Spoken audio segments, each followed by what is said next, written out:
Depuis le 1er juin dernier, les sociétés de transport de la région métropolitaine de Montréal se sont remaniées afin de créer la RTM. Mais en quoi ce changement de dirigeance consiste-t-il et en quoi les utilisateurs en bénéficient-ils? Nous avons donc rencontré Mme Fanny Saint-Pierre, chef affaires publiques et communication à la RTM, ainsi que M. Bruno Bisson, journaliste de transport chez La Presse, pour en savoir un peu plus.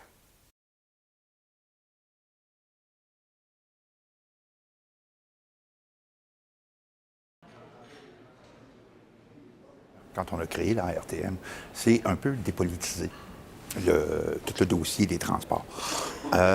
Surtout parce que depuis des années, les municipalités faisaient comme se battre entre elles pour finalement avoir les projets, avoir les budgets et tout ça. Donc, ce qu'on a créé, c'est un organisme qui est formé de beaucoup plus de membres indépendants que de membres politiques.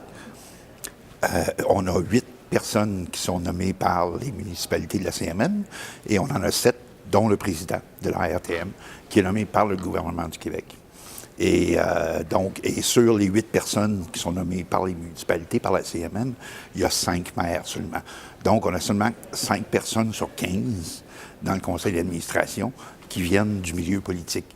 Ce qui permet finalement d'avoir une décision qui est plus fondée sur des critères plus objectifs, si on veut, pour le développement de nouveaux projets de transport collectif.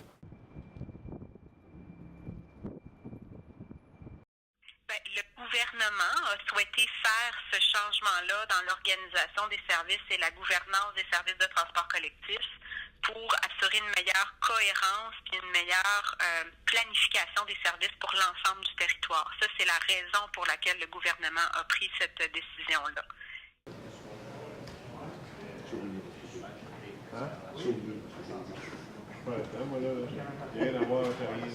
La RTM est vraiment l'organisme qui décide, qui planifie les services, qui va donner comme une commande aux différents opérateurs, comme la Société de transport de Montréal ou le réseau de transport de Longueuil, pour finalement, c'est eux qui vont définir leur plateforme de services que ces sociétés-là doivent offrir. Le RTM, lui, est seulement qu'un opérateur. Comme la STM, comme la STL à Laval ou le RTL à Longueuil. Le RTM, lui, sa responsabilité, c'est d'opérer les trains de banlieue et les services d'autobus dans les banlieues, c'est-à-dire en dehors de Laval et de l'agglomération Longueuil.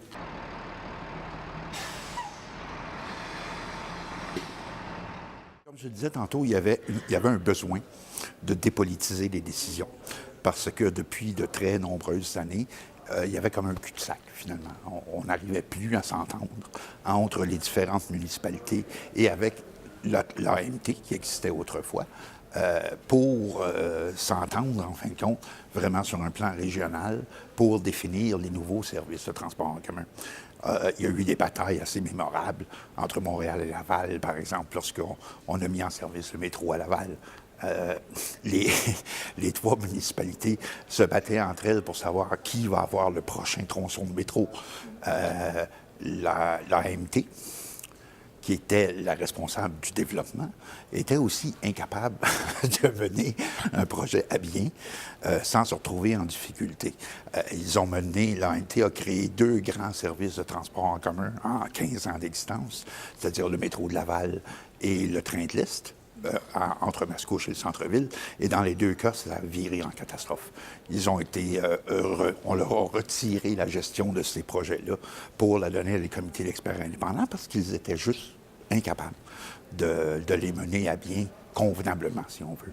Et comme les coûts de ces services-là sont souvent très politiques, ils n'étaient pas capables non plus de nous donner une vraie évaluation des coûts.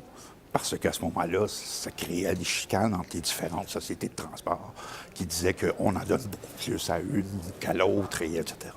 Ce sont mes cartes. Le gouvernement a souhaité faire ce changement-là dans l'organisation des services et la gouvernance des services de transport collectif pour assurer une meilleure cohérence et une meilleure planification des services pour l'ensemble du territoire. Ça, c'est la raison pour laquelle le gouvernement a pris cette décision-là. Les utilisateurs du transport en commun, ils en bénéficient pour l'instant parce qu'on est en train d'harmoniser avec les exploitants, les OPTC, les normes de service. Donc, pour un citoyen de la région qui prend, par exemple, l'autobus le matin à Longueuil, puis qui passe ensuite dans le réseau du métro de la STM, ben ça va faire en sorte que tranquillement, pas vite, là, au fur et à mesure où on va avancer nos travaux avec nos partenaires, ben ça va faire en sorte que le trajet va être plus fluide éventuellement et que les normes de contrôle et les normes de comportement sur les réseaux vont être harmonisées, donc vont être plus semblables. À l'heure actuelle, je ne pense pas qu'ils en bénéficient du tout. Lorsque la RTM va avoir répondu à ces deux principaux mandats, c'est-à-dire de réformer la grille des tarifs pour l'ensemble de la région métropolitaine et aussi pour préparer finalement le plan de développement des services pour les 10 prochaines années, là, peut-être que les usagers vont en bénéficier. Moi, je prends le transport en commun à tous les jours pour aller à l'UQAM. Donc, qu'est-ce que je fais? C'est que je prends l'autobus à Sainte-Julie, puis ensuite, je vais prendre le métro à Longueuil pour me rendre au métro Berry-UQAM. J'ai été au courant des changements de dirigeance des transports en commun, c'est certain, parce qu'on en a parlé beaucoup dans les médias. Surtout quand je prenais le train, ils en ont parlé parce que semblerait que ça s'appelait plus l'AMT ou des trucs comme ça. Mais le moment où j'ai été le plus informée de ça, c'est un jour où j'allais prendre l'autobus à Sainte-Julie. Puis le monsieur qui s'occupait des transports de la ville de Sainte-Julie est venu nous parler pour nous annoncer que finalement, c'était plus la ville de Sainte-Julie qui allait avoir le contrôle du transport, mais que ça allait être la RTM. Donc lui était bien déçu de ça. Il venait nous dire qu'il avait travaillé pendant des années pour avoir, entre autres, des autocars, pour investir, avoir autant de services pour le transport en commun, qui soit aussi gratuit pour ce qui est de régional. Et que là, il allait tout perdre, ce contrôle-là, tous ces belles accomplissements-là, qu'il allait les perdre, puisque ça allait maintenant être la RTM qui allait prendre le contrôle de tout ça.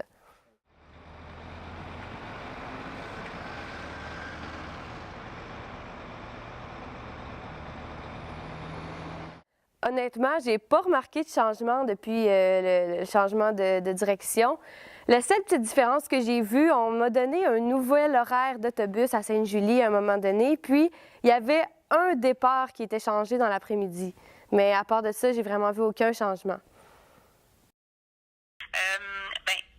Le mandat de planification des services qu'on a, ça se traduit par il faut qu'on présente en fait un plan stratégique de développement des services de transport collectif pour les 10 prochaines années. Au moins 10 ans. On est en train d'amorcer ce processus-là.